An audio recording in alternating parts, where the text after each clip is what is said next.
Bonjour à tous. Donc, je veux revenir d'abord sur un dossier important à la une de la presse, la facilité d'obtenir un diagnostic de TDAH pour des enfants ou des adolescents qui finalement obtiennent des médicaments après avoir parlé 60 minutes via Zoom, via FaceTime en télémédecine pour obtenir ce diagnostic-là. Ce qu'on a soulevé dimanche à notre Conseil national qui portait sur la surmédicamentation, sur la santé par rapport à une dégradation de la santé mentale et de la santé physique. On notait qu'au Québec, on prescrit 2 fois plus de médicaments à nos jeunes pour l'enjeu de TDAH que la moyenne canadienne. Et ça me semble être un exemple frappant, là. Donc, au Québec, il y a 14 des 10 à 17 ans qui consomment des médicaments en lien avec un TDAH. Et je réitère donc la position du Parti québécois et le travail qu'on est en train de faire. Il faut prendre conscience collectivement que ce problème, il est réel, il est important. On ne devrait pas bourrer de pilules nos enfants, nos aînés. Et on doit resserrer donc l'approche, les règles par rapport à la prescription et également à la déprescription, c'est-à-dire comment est-ce qu'on peut ramener quelqu'un dans le chemin de la santé sans les médicaments. Et c'est une réflexion qu'on doit avoir finalement pour tant des raisons de santé que des raisons de fonds publics, de finances publiques. Le but étant d'avoir un usage optimal et réfléchi des médicaments et de donner plus de place à la prévention dans l'objectif de la santé. Vos questions. À l'Agacé, ce matin, vous avez dit que le problème, c'était pas M. Boisy, que le problème, c'était QS. Pouvez-vous nous expliquer? C'est-à-dire que le problème est plus large que la déclaration d'Arun Boisy. Puis hier, vous avez senti une colère sourde dans l'enceinte de l'Assemblée nationale. Oui, c'est parce que c'est de la désinformation qui porte atteinte à l'institution et à des individus.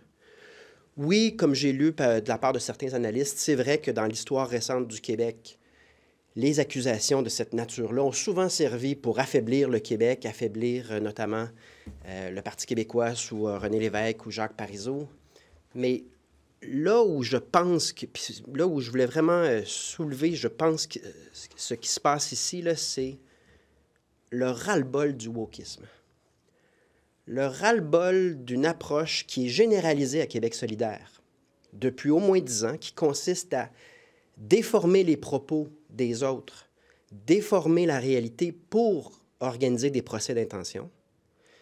Ensuite, faire en sorte qu'une campagne d'intimidation avec des mots phobes, racistes, intolérants, contraignent les gens qui ont un désaccord au mutisme, et c'est notamment ce qu'on a vu dans plusieurs facultés de sciences sociales en Occident par rapport à ceux qui s'opposent à plusieurs concepts fumeux là, du wokisme.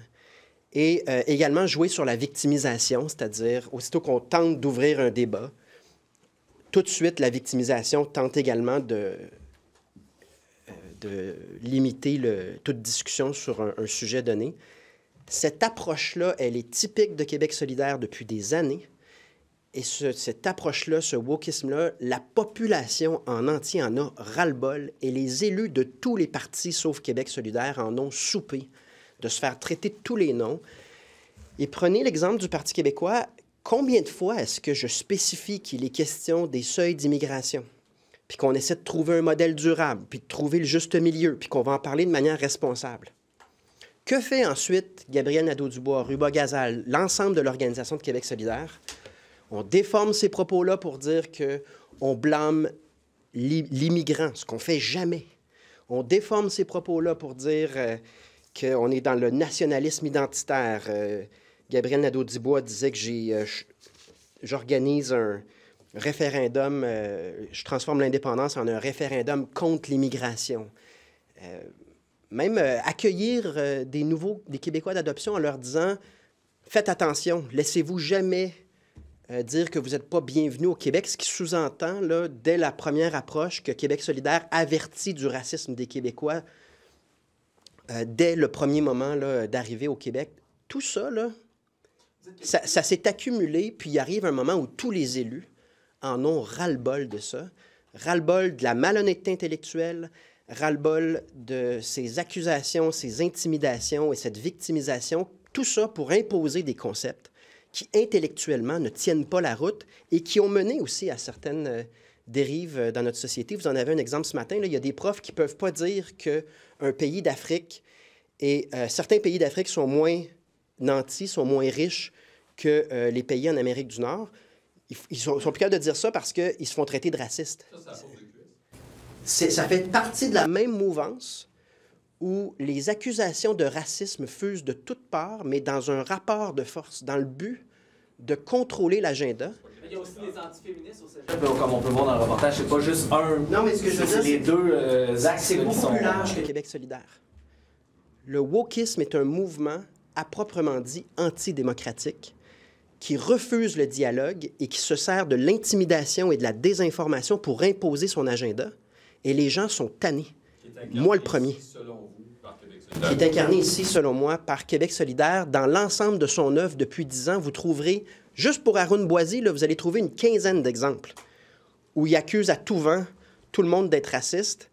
Et est-ce que Québec solidaire, à l'époque, a réagi? Est-ce que Québec solidaire a voulu préciser, se dissocier? Même hier, il y avait une des motions qui portait sur simplement s'excuser. Québec solidaire a trouvé le moyen de voter contre les excuses. Un enjeu de liberté d'expression, entre autres pour les professeurs qui disent observer des phénomènes dans la société. Monsieur Boisy, n'a-t-il pas droit à sa liberté d'expression quand il dit observer même s'il dit observer les mécanismes du racisme? C'est subjectif, c'est pas blanc ou noir. Mais vous êtes dans le relativisme respectueusement soumis. Là. La réalité a quand même des droits, là. C'est-à-dire que... Subjectif, il a le monsieur... droit à son opinion. Non, c'est ça. Le racisme, il doit être constaté dans les faits. Donc, il y a une part d'objectivité. Ça peut pas... C'est justement une des dérives du wokisme que vous venez de mentionner. Que tout est micro-agression, tout est subjectif, puis que si subjectivement on ressent quelque chose, c'est pas grave les faits. On peut se permettre d'accuser tout le monde d'être raciste, puis c'est correct. Et sur la liberté d'expression, M. Boisy a l'entière liberté de se rendre à un gala de Québécois maghrébins et de tenter de les monter contre l'Assemblée nationale pour extirper un petit profit politique. Il a le droit de faire ça, mais j'ai le droit de lui répondre. J'ai parfaitement la même liberté d'expression et qu'on ne me dise pas, qu'on ne victimise pas Arun Boisy en disant « Oh, le pauvre, il ne peut plus rien dire », qu'il continue à diffamer ses collègues, qu'il continue à faire ça. Je serai toujours là pour lui répondre au même titre parce que j'ai eu également une liberté d'expression. Contre les professeurs dont vous parlez, les étudiants qui ne sont pas d'accord avec eux, ils disent on a le droit de leur répondre en vertu de notre liberté d'expression. C'est pas le même procédé que vous utilisez en ce moment? Je comprends pas. Le professeur avec qui? Les professeurs qui tiennent des propos là, qui ne font pas l'affaire de certains étudiants, les étudiants disent notre liberté d'expression nous permet de leur répondre à ces enseignants. Ils ont le droit de leur répondre, mais à la fin, c'est l'enseignant qui décide qu'est-ce qui va être étudié puis qu'est-ce qui va être lu. Là, ce qui arrive, c'est que par crainte d'intimidation, le professeur recule puis s'abstient de certaines œuvres ou de certains propos dans ce climat d'intimidation intellectuelle qui est le wokisme d'une minorité, rappelons-le. Hein, c'est pas une majorité de la population, c'est une minorité qui impose ses vues par l'intimidation et qui contamine l'ensemble de la société. Et je pense que c'est ça que vous avez entendu. La colère sourde, là, c'est vis-à-vis l'ensemble de cette mouvance-là, parce que Québec solidaire l'a incarné de manière constante depuis 10 ans. Vous avez dit il y a au moins 15 exemples là, de fois où M. Boisy a fait lancé des accusations de racisme. Pouvez-vous On a une liste déjà, on vous l'envoie tout de suite après le point de presse, on a déjà fait la compilation. Vous avez dit, dans votre discours au début, vous avez dit que Québec solidaire affirmait que les Québécois étaient racistes. Vous avez dit, oui, mais, en tout cas, dans le verbatim, il faudra retourner. Vous avez dit vous avez, à vous, là, vous avez dit tout à l'heure que QS avertit les immigrants dès qu'ils arrivent que les Québécois sont racistes. C'est sensiblement ce que vous avez dit. En disant, non, c'est ce qu'ils sous-entendent en disant ne laissez pas un Québécois vous dire que vous n'êtes pas Québécois dès l'espèce de cérémonie d'accueil. Gabriel Nadeau-Dubois faisait la promotion de ça il n'y a pas si longtemps. Un exemple parmi tant d'autres où on crée un climat de peur et de suspicion chez des Québécois d'adoption qu'on veut qu'ils deviennent entièrement Québécois. On crée cette division-là. Pourquoi? Parce que Québec solidaire veut extirper un petit profit politique en divisant puis en créant ce climat de peur. C'est ça qui est arrivé au Gala Avenir. Le Gala Avenir, c'est un politicien qui se dit « Je vais sûrement faire un profit politique si je convainc les Québécois d'origine du Maghreb que l'Assemblée nationale est raciste puis traite les musulmans comme des inférieurs à tous les jours. Faut le faire, là. Tout ça pour un petit profit politique, on est prêt à jeter à terre. Ce que vous êtes en train de faire actuellement, non, je dénonce un procédé, puis je vous explique pourquoi vous avez été témoin d'une réaction aussi vive de tous les élus dans tous les partis. Ça dépasse la personne d'Arun Boisy, ça dépasse même Québec solidaire, ça porte sur le wokisme et cette intimidation dans le dialogue social pour imposer des concepts qui ne tiennent pas la route sur le plan intellectuel. Et il y a un ras-le-bol que vous entendez, là, que vous voyez. Et je tiens à ce qu'on comprenne, qu'on voit cette analyse-là, qu'on ne limite pas ça à une seule phrase d'Arun Boisy, alors que ça fait 10 ans que ça dure à Québec solidaire. C'est parce que je suis un peu surpris. Vous dites qu'ils font ça pour des gains politiques. Vous ne pensez pas qu'eux, c'est ce qu'ils pensent, c'est ce qu'ils croient? Vous pensez que c'est juste un sombre calcul politique pour faire des gains? Bien, on a la responsabilité comme élu de se rattacher minimalement à la réalité quand on fait des affirmations. Chacune de ces affirmations, que ce soit lors de ce gala ou que ce soit au micro de Patrick Masbourian, sont, à proprement dit, de la désinformation. Elles n'ont pas d'assises factuelles. Et il y a un moment donné, il est là le problème, c'est que si l'idéologie est plus importante que la réalité, on se retrouve dans une société où le dialogue est plus possible parce qu'il doit être fondé d'abord et avant tout sur des faits vérifiés. Puis on peut se tromper, évidemment. Des fois, dans le feu de l'action, on jase. Puis à ce moment-là, c'est simple, on se rétracte. Je me suis trompé sur celle-là, c'est vrai, j'aurais pas dû le dire comme ça, je m'excuse, c'est tout. Mais il refuse de s'excuser pendant des jours. Pourquoi? Parce que l'idéologie est plus importante que les faits. C'est pas grave de diffamer les autres, de diffamer l'Assemblée nationale, de créer un climat de peur et de division dans la société québécoise. Si on sert l'idéologie, puis si ça permet d'aller chercher des votes polarisés au profit de la formation, ça semble être correct. Très clair, pouvez-vous définir le wokisme? Le wokisme est l'introduction de plusieurs concepts de tout acabit. Là, j'ai parlé beaucoup de mon opposition au racisme systémique, mais c'est le privilège blanc, l'écriture inclusive, les safe spaces, la culture de la cancellation. Il y en a des quinzaines. Puis à la limite, un concept peut être valable ou pas. Là. Ça se débat en société, il n'y a pas de problème. Mais c'est dans la manière d'imposer les concepts, 3 techniques qui sont utilisées constamment. La première, c'est la déformation des propos et la désinformation pour créer un procès d'intention. Le deuxième, c'est l'utilisation des mots racistes, intolérants, phobes pour contraindre l'adversaire au mutisme et donc imposer son concept. Et le troisième, c'est la victimisation. Et en l'espace de 4 jours, Québec solidaire nous a exhibé toutes ces techniques-là en condensé, en trouvant le moyen de jamais sincèrement s'excuser et jamais prendre la responsabilité pour ce qu'ils ont fait. Donc, ça dépasse Arun Boisy. C'est Québec solidaire et son œuvre au cours des 10 dernières années. Je ne mettrai pas la période Françoise David, Amir Kadir là-dedans, là, mais depuis le changement de garde, c'est vraiment un ras-le-bol de la population vis-à-vis le wokisme qui est porté par Québec solidaire, mais qui est plus large dans la société que juste Québec solidaire, qui s'est imposé dans certaines institutions, de sorte que le dialogue est impossible, c'est toujours tendu, on est toujours sur la défensive au lieu de se confronter sur les arguments et les faits. Ça, c'est légitime. Non, mais juste une question là-dessus. Qu'est-ce que votre formation politique propose de faire pour faire reculer le wokisme au Québec? J'ai pas de proposition aujourd'hui à part de nommer que les gens en ont soupé.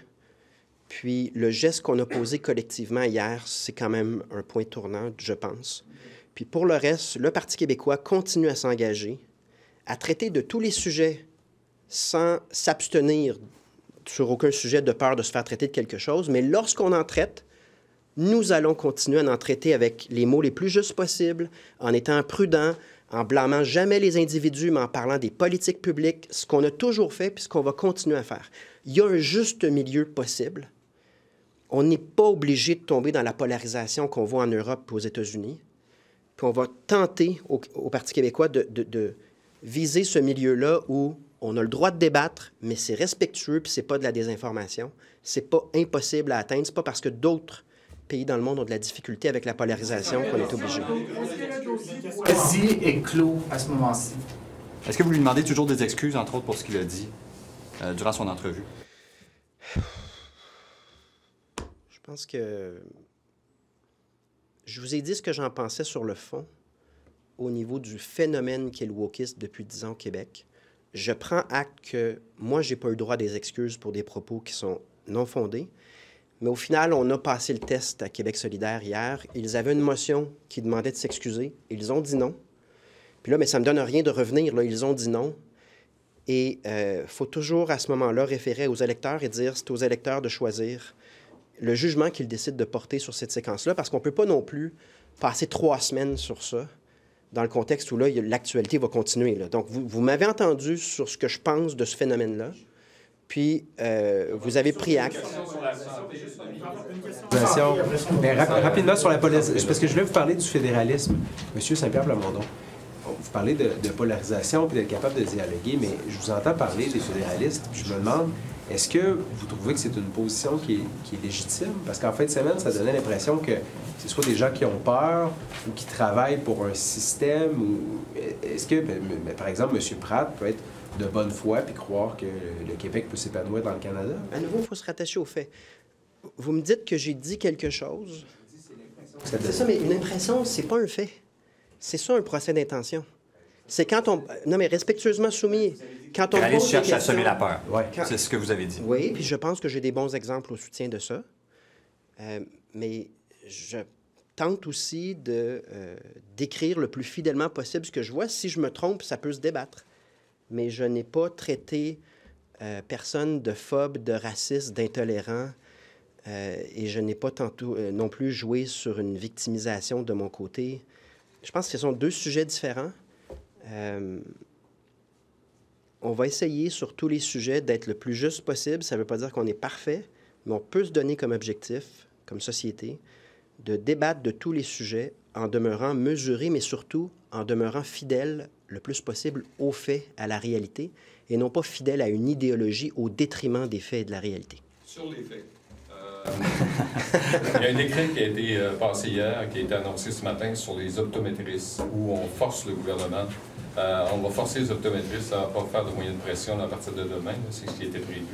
Et également, on sent qu'il y a une fronde là, avec la Fédération des omnipraticiens. Est-ce qu'en bout de ligne, c'est le patient qui va payer sur les faits? Bien, il est bien possible que les patients écopent. On voit les coupures massives qu'on est en train d'appliquer au système de santé. On a décidé de sous-traiter ces compressions-là à Santé Québec. Mais pour ce qui est des optométristes, évidemment, le gouvernement est incapable de s'entendre avec eux, donc il utilise la méthode forte. Pour 6 mois, ça protège les services, on est d'accord, mais à un moment donné, il faut que le gouvernement aussi puisse régler avec les intervenants du milieu de la santé, parce que c'est bras de fer continuel qui consiste à faire porter l'odieux de l'absence de capacité du gouvernement de régler les problèmes, mais ça ne peut pas durer et c'est effectivement très... en fait, ça a un impact réel sur le climat, sur la volonté, sur l'engagement des professionnels, puis ultimement sur les usagers également. Excuse me, you said the issue goes further than Mr. Boisy and even further than Québec Solidaire, it seems. Can you explain exactly what you mean by wokeism is really at the heart of the problem? So wokeism is imposing concepts that most of the time are not really well-founded from an intellectual standpoint, but it's imposed through 3 techniques that have been used over and over again by Québec Solidaire over the past 10 years, around 10 years. First technique is to distort the facts, distort the declarations, and make opponents say something they never said, so as to begin a procès d'intention, to trial their intention instead of trialing the facts. Second technique is to intimidate by using racist or phobic or all sorts of words, to make sure that no argument or dialogue is possible, because if you say something, you're automatically targeted or, you're found guilty already of the worst words. And third technique is victimization, is to, if the debate is still being held, is to show yourself as a victim so as to stop any debate on an agenda or a concept you're trying to impose. And those three techniques have been used by Québec solidaire over and over. And I think what you've seen yesterday is members of parliament from all parties except Québec solidaire basically saying we're fed up with wokeism. We're fed up with false accusation, lies, and concepts that are imposed to us without being able to debate or discuss, because we're always dealing with those accusations. And now it's the whole National Assembly. We're also fed up with the party trying to grasp a small profit by going to communities such as Muslim Quebecers, telling them that the National Assembly consider them as inferior. It's very, very serious. It's unacceptable. All this for a small profit, all this for ideological purposes.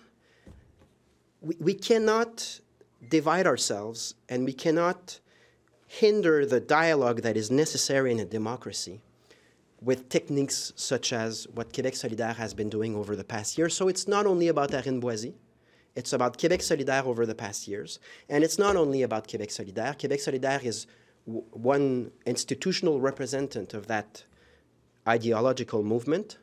But what we're dealing with here is people being fed up with wokeism because it's divisive, it's not inclusive. They've taken the word inclusive, but in effect, in reality, what it does is to divide people against each other instead of enabling a dialogue as to what's the best public interest. Sorry, I got a question about ADHD, just to go back to that. You have some concerns about the rate at which ADHD is being prescribed in Canada, in Quebec specifically. So our Conseil National on Sunday was specifically on giving too much medication to our kids, our teenagers, and our elderly people. And we had mentioned on Sunday that on the ADHD medication topic, Quebec is prescribing twice as much medication for its population than the Canadian average. So that should really resonate. We should start asking ourselves, why are we prescribing that much medication? And is this good for the health of our kids? Is this feasible from a financial standpoint? And are we really aiming health, or we're aiming medication and treatment? And the conversation should be about attaining health.